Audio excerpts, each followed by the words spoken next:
Do you find yourself getting lost in client sessions? Maybe the client is going on, and you're just not sure where to focus or how to bring value, and especially where do you put your attention and where do you go next? Especially when the client seems really stuck and you're really in that place of, I want to help, but you're just not sure where to look next. This video will be super, super helpful for you. We're going to look at attentional posture. This is one of the most powerful coaching distinctions I've ever created, and I use it every single day. It is so unbelievably helpful to understand where we should put our attention as a coach, and most coaches get it wrong in all kinds of ways. Attentional posture is just like sitting posture. It's the shape of our attention when we're coaching that is going to be most effective for serving our clients. So let's get into it. We're going to be talking about two different kinds of attentional posture. One is the classic coach's attentional posture. This is how we want to be as coaches. And secondly, we're going to talk about what I call buddy coaching, which is not what you want to do as a coach. Let's start with buddy coaching.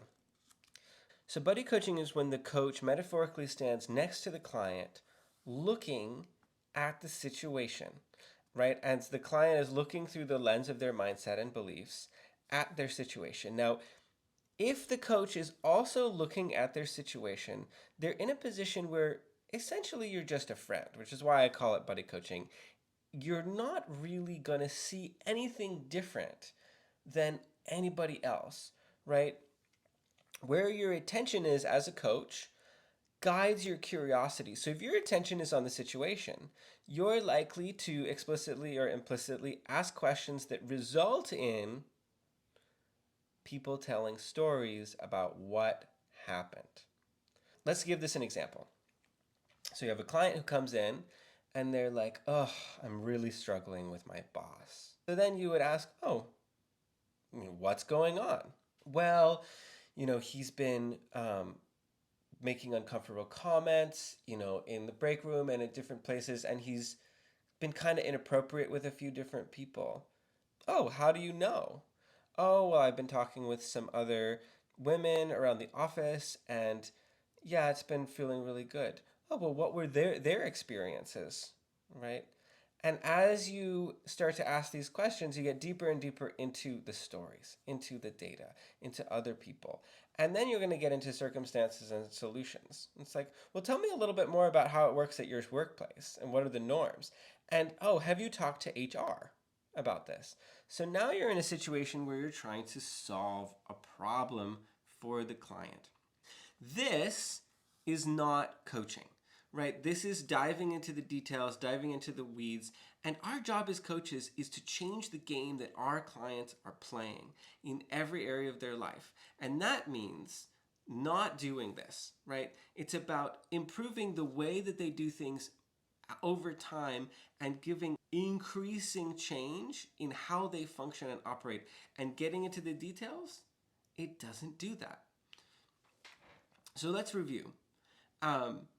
When you're sitting next to the client looking at their situation, your superpowers as a coach are hamstrung. You can kind of think about it like two people lost in a forest, and they're both looking to be saved, let's say, and they're running through the forest, and they're both running through, looking and experiencing the same problems in the same mind state. Let's talk about coach's attentional posture.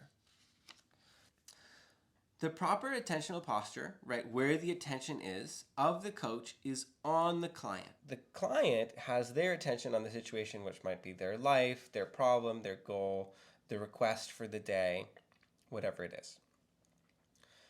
So, as the coach, when your attention is on the client, you are tracking specific things about the client, their mindsets and beliefs, right? The lens through which they look at their life situation and experience. And then all of these things. So let's double click on that. Let's try that past situation one more time. Let's go back into that same situation. The client comes, oh, I'm really struggling with my boss. It's really difficult. Got it. What are the feelings that are coming up for you? Well, I'm feeling scared and angry and disempowered. Got it.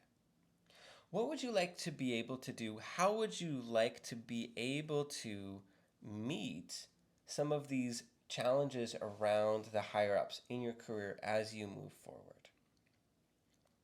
Well, I'd really like to be able to hold my boundaries, and I think I want to stay connected to what's important to me, like why I'm here.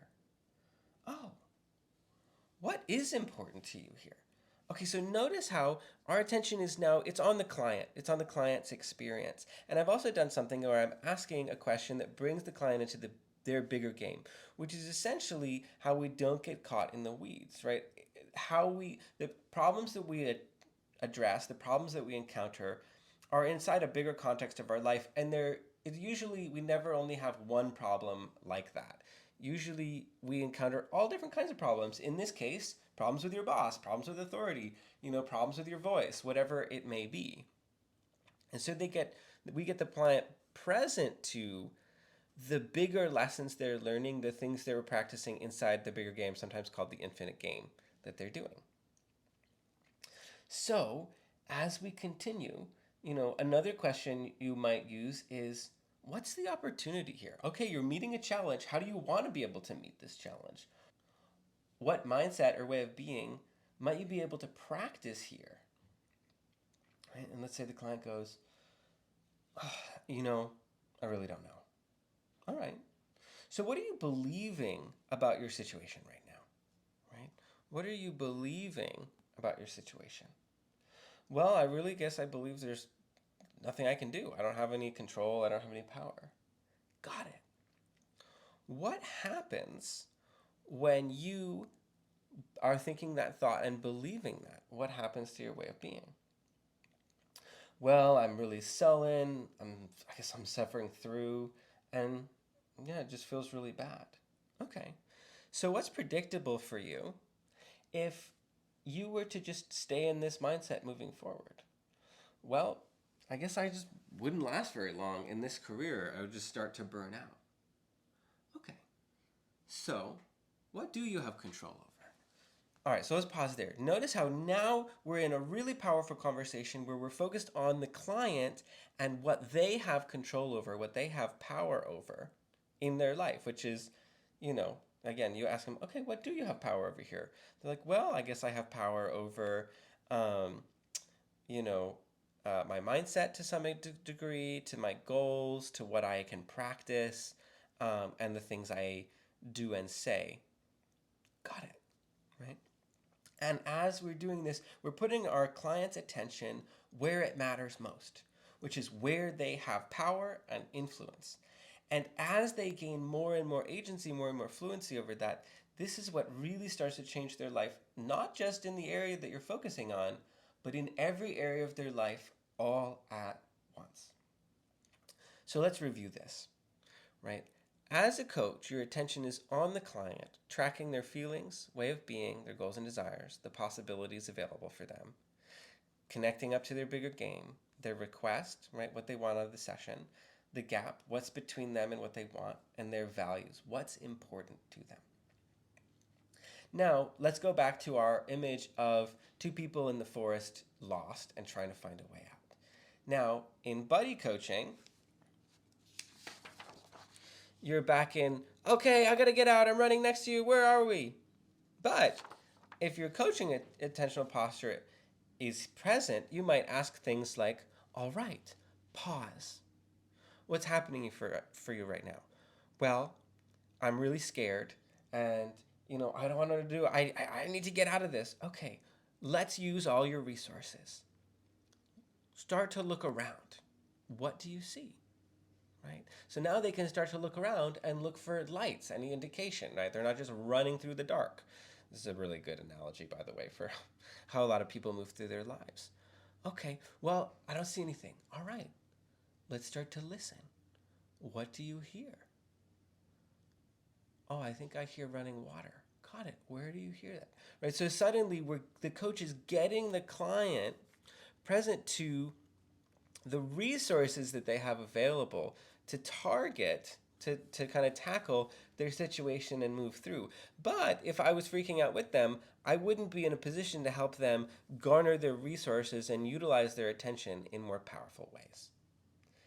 So if you like this video, if you found this useful, we'd love to have more of you. So go ahead and like and subscribe below.